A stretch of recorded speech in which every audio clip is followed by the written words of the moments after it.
Thanks, Kate. Thanks for your support. See, I just have a disclaimer. I did not make it through the run-through that we were supposed to do earlier in the week, so my disclaimer is that the views expressed by me are only mine, not the management of Urban Homeworks. Does that pretty much cover it, Chad? I'm Terry Becker, and I'm a Quicksilver. I was led to Urban Homeworks about 5 years ago through my church, Christ Presbyterian. Let's hear it for CPC. And specifically, Mark Wilkening. I don't know if Mark's here, but if you are, Mark, thank you. And since being here, I've been very blessed and very humbled to work with a real colorful cast of characters, not the least of which is a group of men called the Quicksilvers. And these are guys that have deep faith, caring hearts, and who are committed to making communities stronger.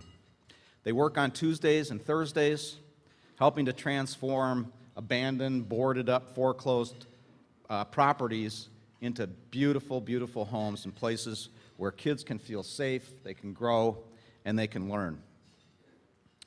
These places provide stability and hope where none existed before. These guys literally give blood, sweat, and occasionally tears.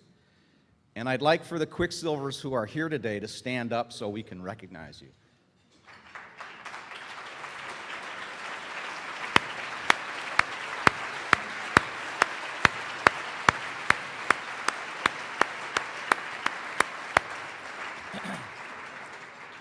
I truly love you guys, and just a warning, I am coming back. I have not been able to serve with these guys for quite some time. I've had both shoulders operated on recently, but I am coming back. That's fair warning.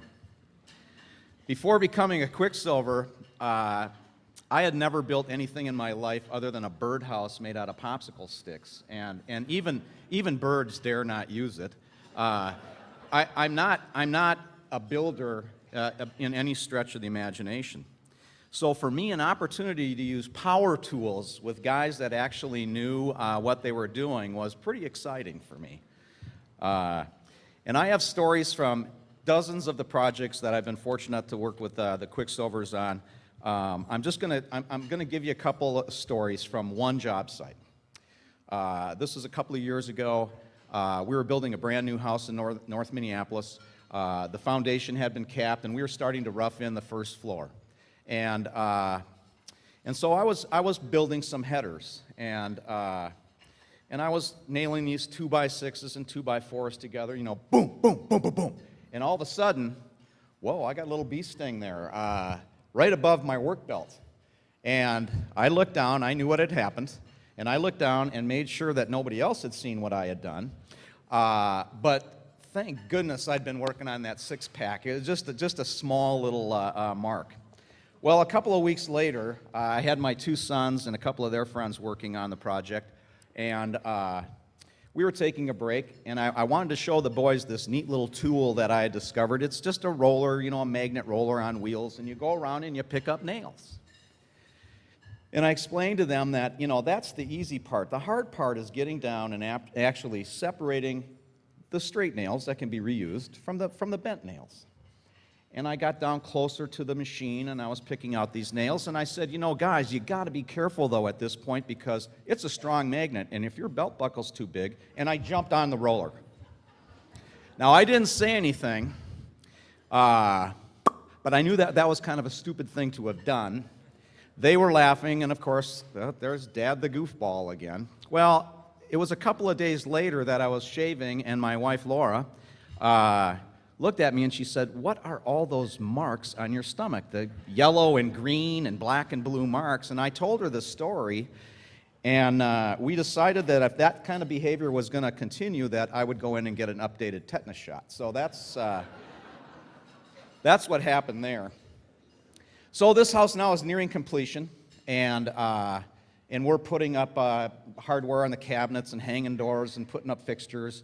And I am in one of the bathrooms, and I am installing a toilet roll, paper roll hanger. And I was screwing it in, and I stripped that screw big time. And I couldn't get that screw to go in, and I couldn't get that screw to go out.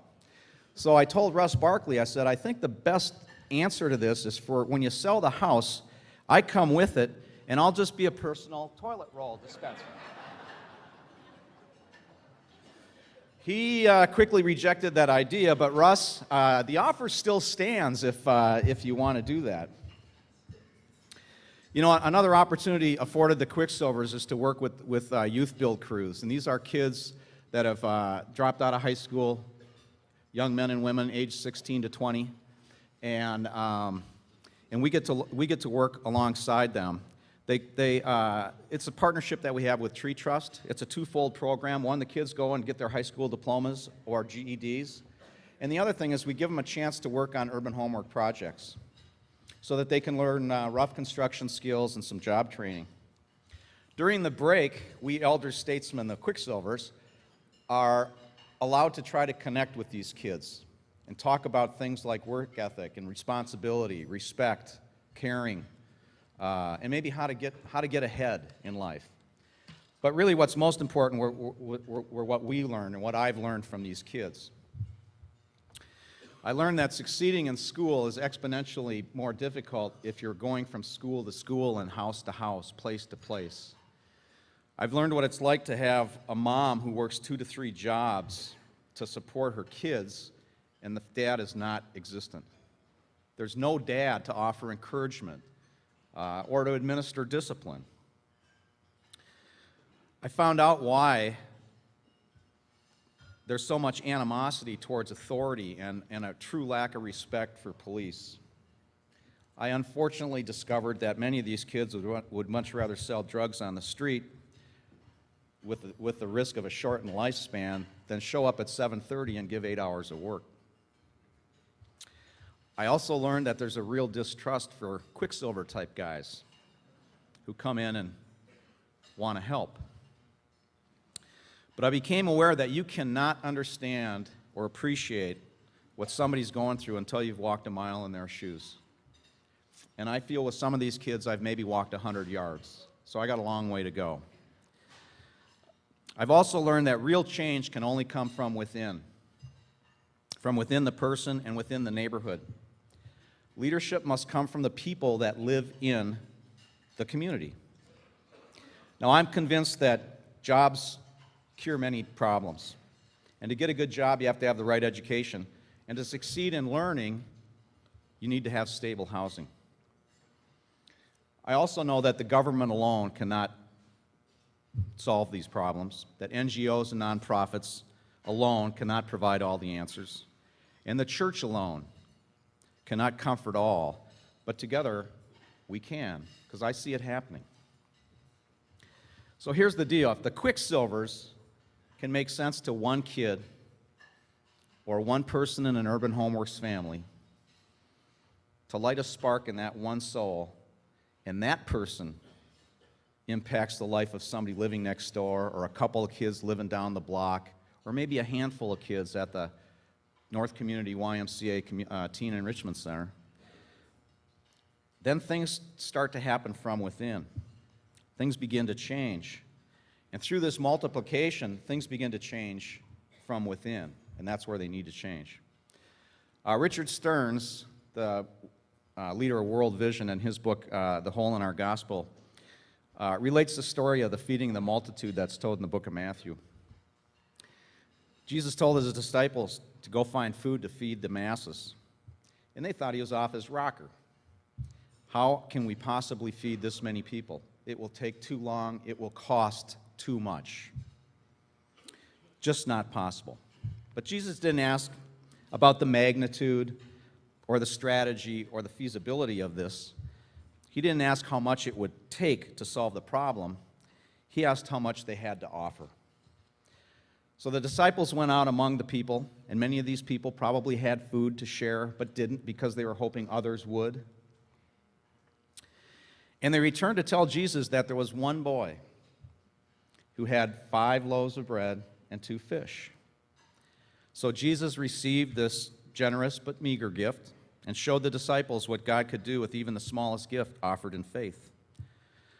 This principle is so important for those of us who, like me, are overwhelmed by the enormity of need in the world and our very own community.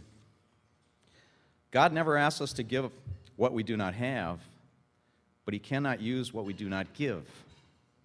When we are willing to lay down what we have on the table, we too can take part in God's multiplication.